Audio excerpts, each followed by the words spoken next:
hoje a gente tem máquinas potentes, hoje a gente tem grandes espaçamentos de memória, então você pode aumentar um pouquinho mais esse número tranquilamente, tá? Então você pode colocar ali 50 megas, 100 megas, dependendo do seu ambiente. Por exemplo, eu tenho ambientes que o meu auto broadcast hash join threshold é 5 GB. Então, depende do ambiente, mas aqui você já pode brincar. Então, isso é um outro fato que faz com que você consiga processar grandes escalas de dados, porque você está evitando shuffle. Shuffle é o processo mais caro que tem. Matheus, vai marcando as perguntas para mim. Shuffle é o mais caro que tem. Então, se você reduz o shuffle, você está reduzindo o tempo, né? E consideravelmente, tá? Então, utilize broadcast hash join sempre que possível, tá?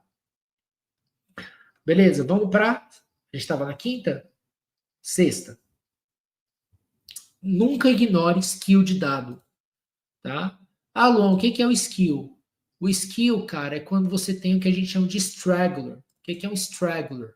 É um cara que está esmagando, que está, na verdade, consumindo muito, né? Um cara que está deixando lento o seu processo. Então, imagine o seguinte.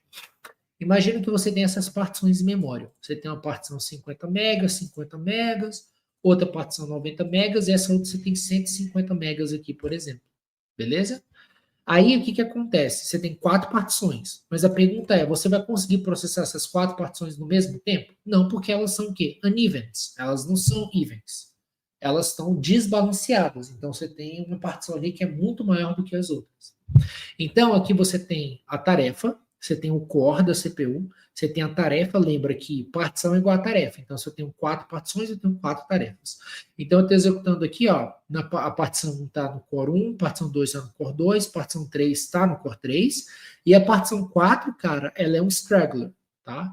Então, muitas das vezes, ela vai te gerar muito problema. Ou seja, isso acontece muito pelo tipo do dado que você está ingerindo. Vou dar um exemplo para vocês. Às vezes você ingere, por exemplo, faz um group by, e dentro desse group by você tem, por exemplo, tá? 10 milhões de registros no dia 20, no mês 9, e no mês 10 você tem 5 mil, por exemplo. Então, teoricamente, se você carregar isso numa partição, ela vai estar o quê? Despendida. Então, é muito importante que você tente deixar as partições sempre balanceadas.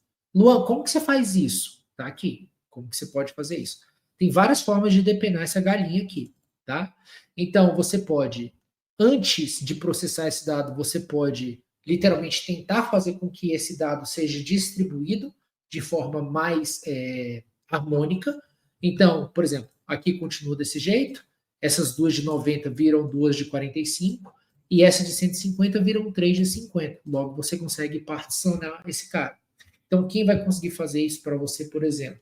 Você tem repartition, você tem coalesce, você tem custom partitioners, que eu não gosto de usar, é bem sensível, e a gente tem salting keys. Salting keys é uma técnica que a gente usa bastante para quando a gente está processando terabytes de dados.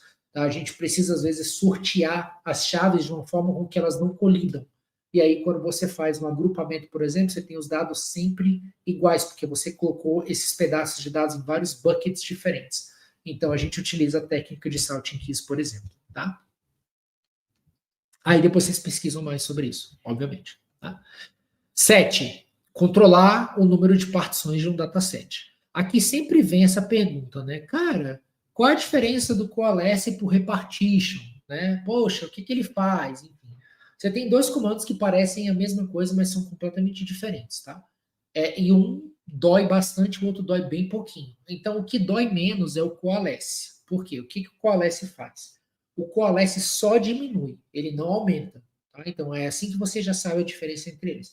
O coalesce, se você tem, por exemplo, 100 partições, e você faz um coalesce para menos, para 50, ele vai tentar encaixar das 100, ele vai tentar colocar em 50.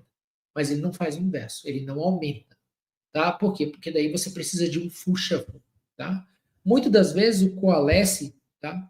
Ele minimiza shuffle, ele faz shuffle, mas ele faz shuffle no mesmo executor. Vejam. Então, ele diminui a quantidade de partições no dataset e evita o máximo de shuffle. Por quê? O shuffle é considerado um shuffle quando, de fato, ele está entre executores. Então, o coalesce, o que ele faz? Ele minimiza o shuffle o máximo possível. Tá?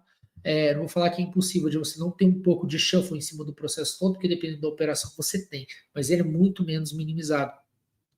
Então aqui ele vai tentar balancear isso dentro do mesmo executor, tá vendo?